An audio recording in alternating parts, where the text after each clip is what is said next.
Hello everyone, I'm Sam Atkins, a natural anxiety specialist, and I create a lot of free tools and resources to help people with anxiety.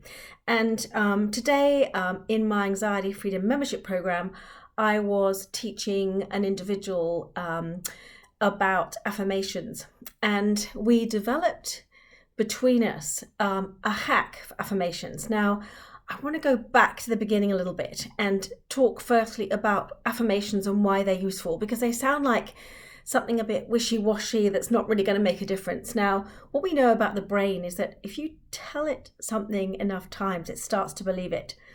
So affirmations that carry with it a feeling in you of believability, if you like, credibility, are going to help you move from A to B.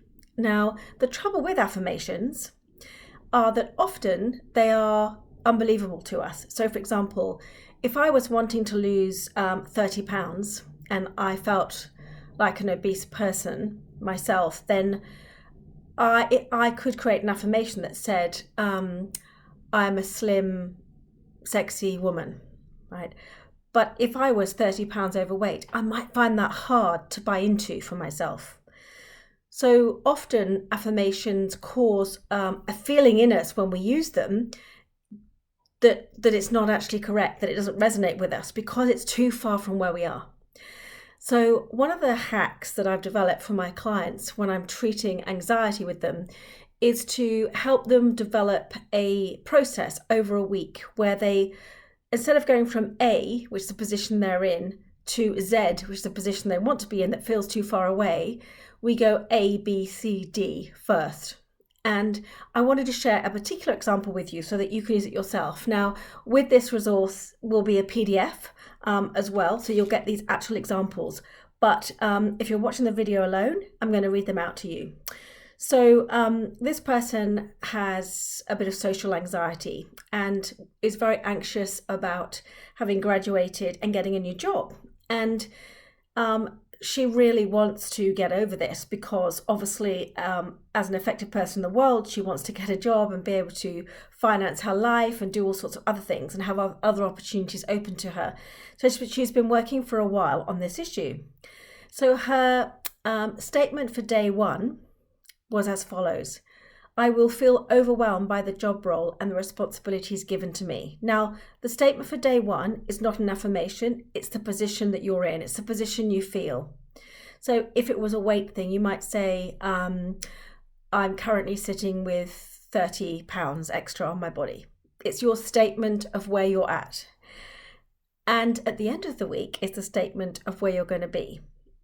So day two might be something like this: I will feel overwhelmed at first, but once I learn the responsibilities and role, it will become easier, right?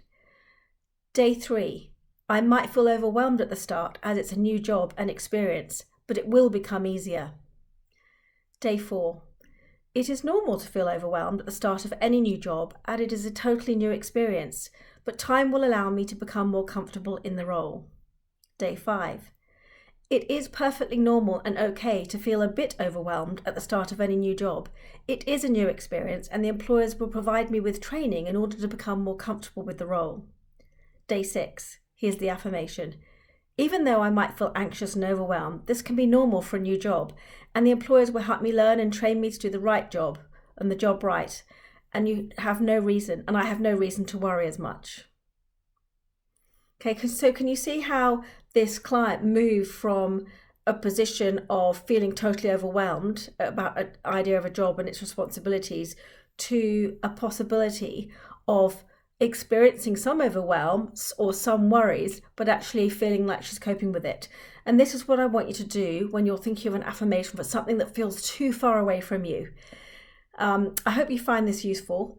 Please use the PDF download if you've got access to it when you're watching this. And if not, DM me for some help and I will send it to you. Bye for now.